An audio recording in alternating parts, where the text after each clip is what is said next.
Robert's here. Robert, Roberto. What's up? what's going on, brother? We're just chilling right here, getting ready like in half an hour to leave I know. to the arena. I know, man. I just want to first and foremost say thank you so much. I didn't even realize that it was fight night. I'm like, bro, is it weigh-in day? And then I realized, oh my God, today's fight day. So, Yeah, today's fight. Now. I have the second fight, so I have to leave like in 30 minutes. oh, no worries. We'll be in and out with this, man. Obviously, we talking about Yeah. Teofimo announcing his opponent, and we all seen your message on social media saying that Murataya has accepted that fight. Correct? 100%. They told me a few weeks ago if we were if it was available, if we could move up, if we would prefer going up to 140 to challenge Teofimo, and since all the 135s are also doing the same, not choosing Raymond as their next opponent, I told them I'm open to do it, but it looks like Teofimo chose to fight somebody else too. And when you say the other 35 pounders are not choosing to fight Raymond, you're specifically talking about Shakur? And well, the other belts are vacant, so those we can't talk about those guys because we don't know who's going to win. Obviously, Loma more likely will win, and Navarrete more likely will win, but we have to wait to see who wins. But yeah, Shakur, we did the same thing with Shakur, and he chose to fight some guy that lost his last fight. To Frank Martin. Exactly, so that's what he's fighting. I don't know if it's something you know that has to do with his management Now, team. His I when have you no say idea. he chose to fight Artem, is that what you were told? Because he's on social media telling you he didn't and that he's willing to fight Murataya, correct? Well, that's what I've been reading on social media, but we told I told Top Rank this has been going on for a few weeks already. I told him if the fight's available, if you guys want to work on it, we'll do it. We'll fight Shakur, no problem. We'll fight anybody at 135. But then just this last few days is when they told me that he chose to fight this other guy. I don't even, the guy with the loss. Now you guys are fighting common opponent with Barboza and Devin Haney. Uh Barboza just got the stoppage.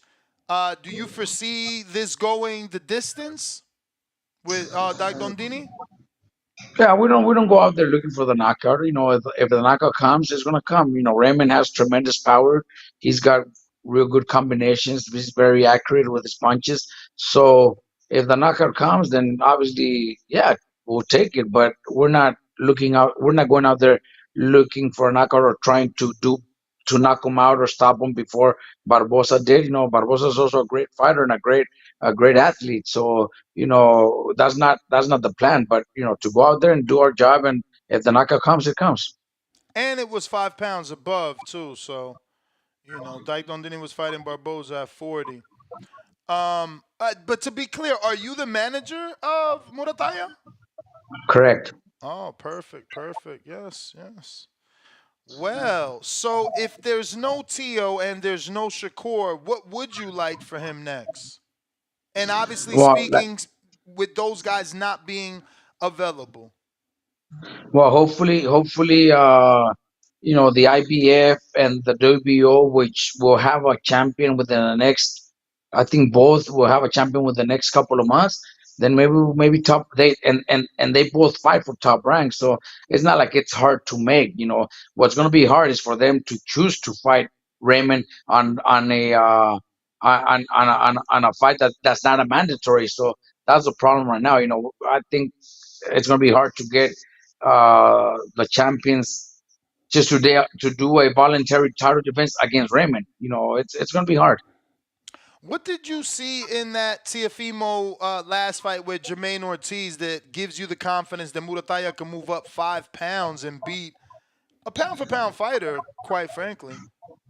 No, no, no, not that I've seen anything negative or wrong about Teofimo. Teofimo's a great fighter. I love Teofimo and his dad, but Raymond wants to be a champion and wants to fight for the world title. So it's not like I seen something, or it's not like I see something on Shakur either. Shakur's pound for pound one of the best fighters in the world, if not talent wise, probably the best. Talent wise, but so it's not that I'm seeing something in them. It's just that Raymond wants to fight for a world title, and he wants it as soon as possible. That's why. It's not that I see something on Teofimo.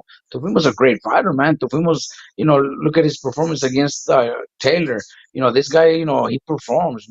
So it's not like I'm seeing something. It's just that Raymond wants a title fight in his next fight, and that's what we're pushing for.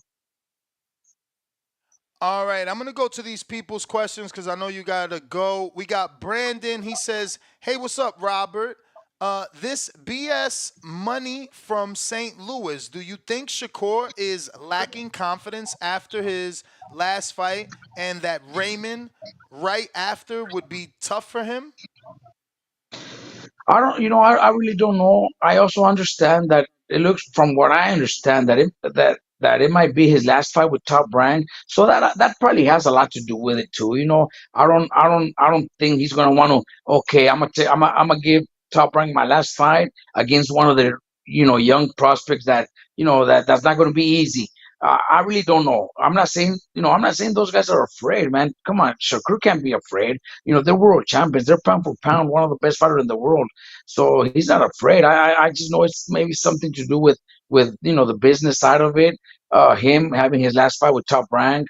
Teofimo, same thing. Teofimo's not afraid of nobody, man. Teofimo fight. Teofimo's a solid guy. I know him, his dad. They would not say no to nobody, but maybe business was the side of the side that nobody else sees. I really don't know what it is, but we're just gonna continue pushing for us to get that title opportunity.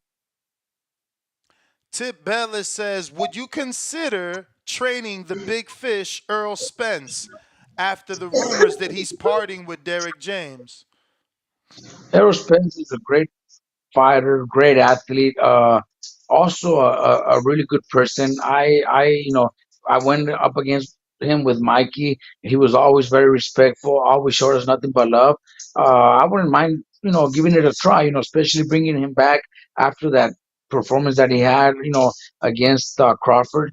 I guess, it's up, I've never heard anything. This is the first time I hear something like that, but it would be pretty interesting. It would be a challenge for me too. I've had those challenges before with Abner Mares, who very few thought he had it in him again, and I brought him to become world champion. Same thing with Marcos Maidana, where he was planning on retiring, and then he became champion and had the best years of his career. So, it would be a great challenge for me, and it would be very interesting. I would love to. Why not? You think his style suits you as well as a trainer? Because I always consider, like this morning, I mentioned you as a possible consideration because of that, because you kind of teach that Mexican style, and he's kind of fights in that manner, just more paced. I don't know if you agree. So, what's the Mexican style? Letting them hands go, coming forward, putting pressure on your opponent. Motherfucker, when did you see Mikey fight like that? Well, I mean, not Mikey, but Ramirez, Okay, Virgil. well, You got a lot of I know what you fighters mean. I that know what you mean. But yeah, one thing, look, bro, I'm not trying to give you a hard time, but what he will get in my gym is fucking tough ass work, and his mentality will change because that's what my fighters get. It's not about the Mexican style. Nonito Donaire didn't have Mexican style. Fucking, because Brandon Rios and Marcos Maidana were like that. That doesn't mean all my fighters fight like that. But Margarito but too. yeah, of course, Margarito. But Margarito came to me like already with that style. You know what I mean? Anyways, that's just something. That's a different argument. I think whatever would get in my gym would be fucking great ass training, good fucking sparring, and he would have that mentality of a fucking winner because that's what my fighters get in my gym.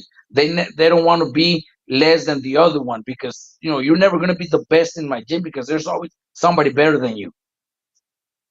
Now, uh, this, however this sounds, it isn't meant to stir anything up. But like, do you think you have to talk to Virgil because obviously they had the fight in the amateurs? They've talked on social media. It's been a fight mentioned throughout boxing that one day could happen. Now they would both be at 54. Do you just take it because he's such a big client, or do you need to holler at Verge? This is something that I'm hearing from you, bro. I don't even know if there's even been talk. So this is a conversation that means nothing because I haven't heard from nobody even close to Spence or anything like that. I would talk to the team. No, you're saying to Virgil? No, I would talk to the team. I have a team. It- It's not, Virgil's obviously my first. Yeah, he has to know, and we have to talk, of course, but it's the whole team. It's not just Virgil. We would definitely have that conversation, but right now, I don't even know where that's coming from because I haven't heard anything from none of them. From none of them. I would love to, honestly. I would love to have a conversation with them, but Listen, uh, but that's listen. not that, You that's not fight there. tonight. You fight tonight. You're in Glendale, Arizona. After Correct. your fight, you're only the second fight. After your fight, just come to Vegas.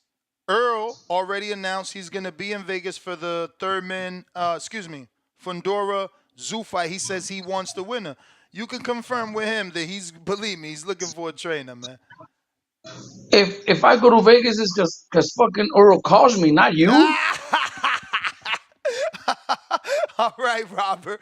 I You know got what I mean? Abraham. No, of course. But I'm saying, you said you haven't talked to him. I'm letting you know where he's going to be. Just Uh-huh. putting y'all Bro, together. Just putting y'all if, if, together. if he or somebody comes, hey, Rob, hey, Earl wants to talk to you, I'll drive to Vegas. I don't give a Listen, fuck. But your son is connected. Tell your son to put the message out that you would be free. And I bet you someone is going to call. But I got some more here for you. Abraham from El Paso says, first off, congrats. I always tell everyone that Robert Garcia Boxing Academy is the best boxing farm system in the game. Question: it what was is. the first thing you saw in Jesse Bam Rodriguez that told you special talent? Cuadras, Cervenzai, Sonny, Gallo Estrada, one of the most underrated fighters in the game at young age of only 23, about to take on his third legend. Bam, pound for pound, future legend. That's Bam, man. Bam is not going to take any other fight that's somebody that doesn't mean nothing for him. Bam wants to fight the best out there. If they have to be significant fights for him because this fight was, his date was scheduled for June 29, and he told me if it's not against Gallo, I don't want to fight. I'd rather wait a little bit longer to spend more time with my newborn baby and my girl. So he told me if it's not Gallo Estrada, I don't want. I'm not gonna take the fight against anybody else. I want to fight Gallo, and the fight's here. And after Gallo, if everything goes well, because Gallo's a very experienced fighter, he's a great fighter too. So I can't count ahead of him. But if everything goes well, everything goes our side. I know his next fight is not going to be just a stay busy fight. It's going to be it has to be a unification. I'm gonna try to come. I'm gonna talk him into maybe going to become undisputed at 115 because that would be awesome. Bam, after this fight, at 24, Bam could already be a Hall of Famer. For sure. We got New York Bullet says, blessing, Robert. You've always been one of my favorite trainers, period. Hypothetically or realistically speaking, is there any legendary fighter, past or present, that you would like to have worked with? No, not really, man. I've had great fighters. I've had everything in my gym from Nonito Donaire, who was a great person, great character. Brandon Rios, everybody knows Brandon Rios. I was talking shit and I was joking around. I've had everything. My Don, I'm happy with what I'm doing and what I'll be continuing doing with all the younger fighters that I have. You guys got to keep an eye on some of my young fighters. We got James in Atlanta. Why is Virgil fighting Delorme? Is this like a favor for you helping Delorme in the past, or do you think Delorme actually has a chance against Virgil? This feels like y'all cashing him out. Look, Dolorme is a late replacement. We already had an opponent. The opponent has been, it was already a guy from Europe. Can't even think of his name right now, but we already had an opponent. It was already so that's what we were training for. And just recently they told us something, the guy's not gonna make it. We have to find somebody late, and they gave us the name Dolorme. Obviously, I really don't like the fight either, but it's just a stay busy fight for Virgil too. Virgil just fought in January. If we don't take this fight, he's not going to fight till July or August, and that's not what we want for Virgil. I want Virgil to stay busy. I want Virgil to have 4 fights this year, and the way it's going,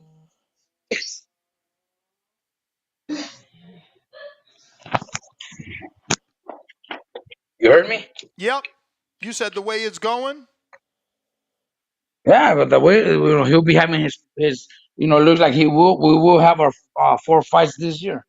All right. We got Kerry G from New York City, coming from South Carolina. He says, "What do you feel is Raymond Murataya's best boxing attribute, and He's what?" got a great left to the body, but he's great. He's a good counter puncher, good reflex. No, he's got everything. I think he's a complete fighter. I'm walking towards the. I'm walking already. So just so you guys know, all right, see you guys. All All right. right. We got Ese Um, Morro that says, "Alan from PA here. Robert, if Raymond would have gotten the Tio fight, that would have been two huge fights for you and your team on the same day. How do you manage that and decide who goes where? Appreciate you coming on the show. We'll be tuned in tonight." See, that's something I want to bring up. It's also June 29, and this is I'm telling you for the past 2 or 3 weeks I already knew about this. That Top Rank had already told me about fighting Teofimo, and we said yes, and we knew it was going to be the same day. So we still haven't we never decided who was going where, but we were going to split up. We've done it before, no problem. So the fight was there for us too. It's not like like uh, like like they just told us right now. We've been knowing this for the past 3 4 weeks, Mm.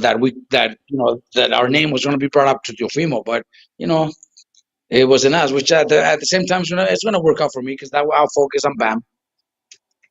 All But it right. wasn't my decision not to take the fight. We got Killer who says, "What up, though? Jay Smooth from Detroit. Question. Some say Spence has a bit of a Mexican style in his boxing style. If the opportunity presents itself, would you be interested in working with him?" You've answered that. We're just giving him a shout out. I would love it. Definitely. Keeping it moving, we I would got love to. James Valdez from San Antonio, Texas. Can you tell us a bit about your coaching team? Hashtag Team Bam. Can I say something about what? About Bam? No, about your coaching team. El equipo, el What do you equipo. mean? Oh, well, my son Pita, Chepe, Felipe, our conditioning coach, Charles Tremley. We have we have my dad still involved. Mikey always part of the team. Always giving advice, giving pointers, stuff like that. So we have a great team. All right, we got Clemente from Phoenix. I remember hearing Victor Ortiz say you would wake him up at 12 a.m. so he could drive you to the club in the middle of training camp. Is that true? If so, hilarious. Shout out to you and your team, Robert. What, okay, what was that again? He said he remembers hearing Victor Ortiz saying you would wake him up at 12 a.m. so he could drive you to the club in the middle of the training camp. Is that true? If so, hilarious. I do that to all my fighters, man. All my fighters go clubbing 2 days before the fight, man. Walking to 2 in the morning. Yeah, I get all my fighters drunk every camp. That's the way I do it. That's why we're so good. Ryan in Canada from Toronto. Would you ever consider? Okay, you answered that. That's another Earl Spence one. We got David Martinez says, David from New Jersey. ESPN just reported that Jesse Rodriguez is relinquishing his IBF flyweight title. What is the reason behind this decision? Good luck this weekend on your fights. He's moving up to 115. That's the reason. All right. Next one, Flacco38. Robert, please expose Shakur Twitterson. We know he doesn't like to get hit. Make him look bad. Tired of seeing him. Good luck on Saturday. You know what? I don't. With Shakur, I know. He's a kid. He's one of the most talented fighters in the world, pound for pound. What I'm a little surprised is that he's choosing to fight a guy that lost his last fight. If you're a pound for pound fighter, you don't fight a guy that lost his last fight. But like I said earlier, I know it has to do something with that being his last fight for Top Rank. It has something to do with him, going somewhere else maybe, or maybe renegotiating a contract with Top Rank. I have no idea because he's not afraid to fight. I am disappointed because for it would have been a great opportunity for us and a great challenge for us too because Shakur is pound for pound one of the most talented fighters in the world. Octo, greetings, coach. How has it been having Ellie setback around RGBA, and how would you describe the impact it's had on boxing? Proud of the work you've done with BAM. Salute. You know what? Ellie's been with us for like 15 years already. He comes to my gym. Right now, now since I've been in Riverside, he comes to my gym once a week, maybe once every 2 weeks. But in Oxnard, when he started, he was there every day. And I think not only did he help me, but we help him too. And right now, everybody pays attention to whatever Ellie puts up. So we got to give him credit for that. He's a hustler. Robert, going back to that situation, again, you can take this as a hypothetical conversation and just try to educate us since you said you don't know about the Derek James situation. But it's alleged that he is suing Earl Spence because he's seeking a percentage of the pay per view number. You, as a trainer manager, and have been with pay-per-view fighters. Have you ever received pay-per-view back end money as a trainer? Because I feel like the normal in the industry is the trainer gets 10% of the commission purse. Look, I'm gonna tell you my personal experiences. Uh, when you have a fighter that's like Marcos Maidana when he fought Mayweather, they were pay per view events, but Maidana's deal had nothing to do with pay per view. His deal was just a flat fee, a few $1 million, and that's where I get my percentage. Same thing with Brandon Rios or Margarito against Pacquiao. They were pay per view events, but you know their deal was they were getting no pay-per-view money at all, just got a flat fee and I got my percentage from them. So I haven't really, that's something that has to be in the contract like this. That I can't get But into it. weren't you in the corner with Mikey versus Earl? That's a pay-per-view fight. Yeah, well, that's different. Mike is my brother. Mikey paid me more than probably more than what he was supposed to, because we're family. So I never count my brother or family into my conversations with boxing, because that's my brother, and I don't want people to think I'm biased or something. I never put him as my favorite fighter, one of my best fighters either. Maybe he is the best out of all the fighters that I've trained, but I never name him because he's my brother. And he knows that. That's why he knows that if I don't mention his name, it's because I don't want people to think I'm being biased because he's my brother. So I don't mention him. Mikey, we're family, so it's totally different. I could tell you one thing is all the pay per views that Fernando Vargas had with my dad. Fernando Vargas paid my dad every single dollar from the purse and from pay per view. But that was something that he would do out of the kindness of his heart, or something that your father had like on paper, or some sort of verbal agreement. Like, if you make pay per view, you're gonna give me X amount of dollars off every pay per view buy. My dad got paid off every dollar Fernando made. My dad got paid his 10%. That was my dad. My dad never had a contract with nobody. Shit, I don't have a contract with none of my fighters either. Shit, man, old school. All right, let me see. Oh, that's the way it is. I think that's basically it, Robert. Thank All you right, cool. so much. But before you go, you do have Virgil. There was some conversations with Tim Zoo, and Tim Zoo said he went in a different direction because Virgil didn't make a decision. Is that true? You know what? That's probably a question Golden Boy could answer. But when we started talking about Sue, Team Sue, yeah, that's a fight that we would do. But we didn't want it for our next fight either. Virgil just coming off, his everybody knows his injury or whatever you want to call it. He was sick, so we got to bring him slowly. The plan was to get two or three, then we could go with Sue. So it's still there. If by the end of the year, if we get our, this fight against Dolorme, then we get another fight maybe sometime in the summer, end of the year, we'll be more than happy to fight Tim Sue. Would would you be willing to do that fight in the summer? Does it have to be a non-champion, or can it be Matchroom's newest champion, Israel Mazradov, or is that just as tough as Zoo. So it's like, one before the. I don't know. You tell me. Well, look, when he became champion, it was a vacant title, and I believe when you win a vacant title, you have to do a mandatory, and Virgil is a mandatory. So that we are going to go after. That one we're Okay. going after for summer. All right. Well, Robert, thank you so much, man. Good luck tonight. We'll be watching that live and look to get you back on. Thank you, my man. Thank you.